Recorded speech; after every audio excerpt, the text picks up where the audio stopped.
بسم اللہ الرحمن الرحیم۔ یہ وظیفہ کرنے سے آپ کو اتنا فائدہ ہوگا آپ سوچ بھی نہیں سکتے۔ رمضان المبارک کے آخری عشرے میں صرف ایک بار یہ وظیفہ کر لو، ہر ناممکن کام ممکن میں تبدیل ہو جائے گا۔ اس راہ تقدیر کے فیصلے ہوں گے۔ جس کا بھی نصیب نہیں بدل رہا، اس وظیفے کو کرنے سے اس کا نصیب بدل جائے گا۔ یہ رمضان المبارک کے آخری عشرے کا بہت ہی خاص اور مجرب وظیفہ ہے۔ آج میں یہ وظیفہ آپ کی خدمت میں لے کر حاضر ہوا ہوں۔ اگر آپ اس عمل کو کر لیتے ہیں تو انشاءاللہ آپ کے گھر میں سے تنگی اور پریشانیاں ختم ہو جائیں گی، اور اگر کوئی بیمار ہے یا پھر کسی کو بیماری لاحق ہے جو ختم نہیں ہو رہی، آپ آج سے اس عمل کو کریں تو انشاءاللہ وہ کام درست ہو جائے گا۔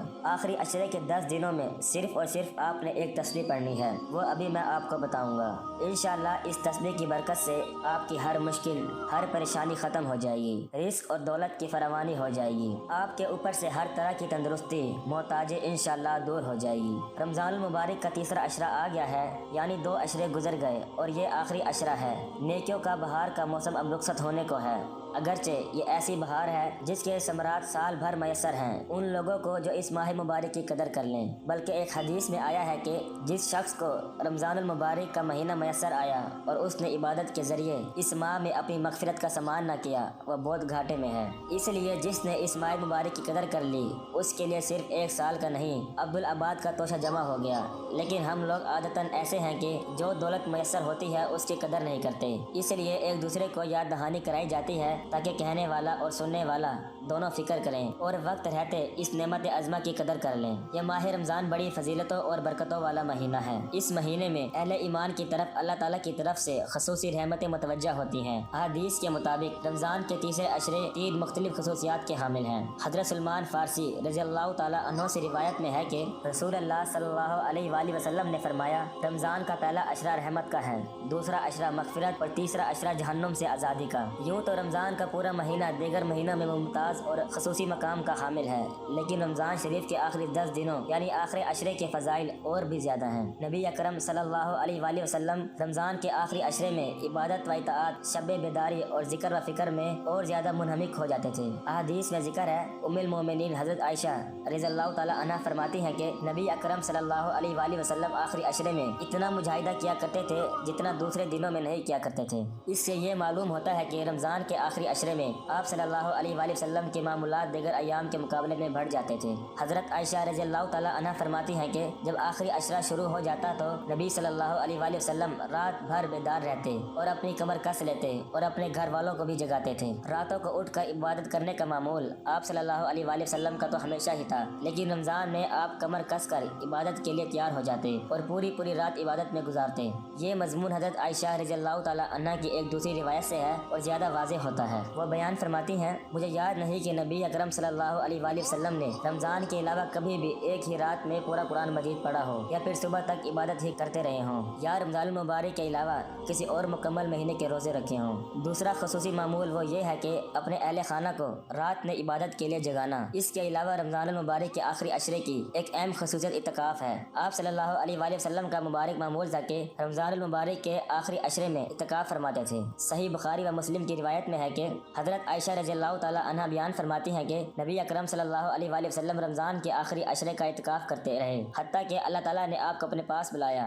پھر ان کے بعد ان کی ازواج مطہرات نے بھی اعتکاف کیا۔ حضرت ابو ہریرہ رضی اللہ تعالیٰ عنہ کی روایت میں ہے کہ نبی اکرم صلی اللہ علیہ وآلہ وسلم ہر سال رمضان شریف میں 10 دنوں کا اعتکاف فرماتے تھے، اور جس سال آپ کا انتقال ہوا اس سال آپ نے 20 دنوں کا اعتکاف فرمایا۔ ناظرین، موسم بہار کی ایک خوبی یہ ہوتی ہے کہ اس کا آخری حصہ ثمر بار ہوتا ہے، یعنی موسم بہار کے آخر میں اس موسم کے ثمرات پوری طرح ظاہر ہوتے ہیں۔ رمضان المبارک کے لیے بھی یہ عشرہ اسی طرح کا موسم بہار ہے۔ اس کا اصل ثمر تو یہ ہے کہ انسان کو جہنم سے آزادی مل جائے۔ یہ منزل پورے رمضان میں آسان ہو جاتی ہے اور اس آخری عشرے میں تو اور زیادہ آسان ہو جاتی ہے۔ اس لیے اس عشرے کو عبادت اور توبہ و استغفار کے لیے خاص کر لینا چاہیے، ساتھ ہی زیادہ سے زیادہ لوگوں کی امداد و اعانات بھی کرنا چاہیے، اس لیے کہ رمضان المبارک کا مہینہ ہمدردی اور غمخواری کا بھی مہینہ ہے۔ اور آج کے دور میں جب پورا ملک مہنگائی کی وجہ سے تباہی کے دہانے پر کھڑا ہے، ایسے دور میں غمخواری اور انات کا جذبہ پہلے سے زیادہ ہونا چاہیے اور لوگوں کی زیادہ سے زیادہ مدد کریں۔ اللہ کی راہ میں خرچ کیا ہوا مال خرچ نہیں ہوتا بلکہ جمع ہوتا ہے اور اس میں اضافہ ہوتا رہتا ہے۔ ایک حدیث ہے جس کا مفہوم اس طرح کا ہے کہ جو شخص اپنی ضروریات کو دبا کر دوسروں کی مدد کرتا ہے تو اللہ اس کا کوئی حصہ باقی نہیں رکھتے۔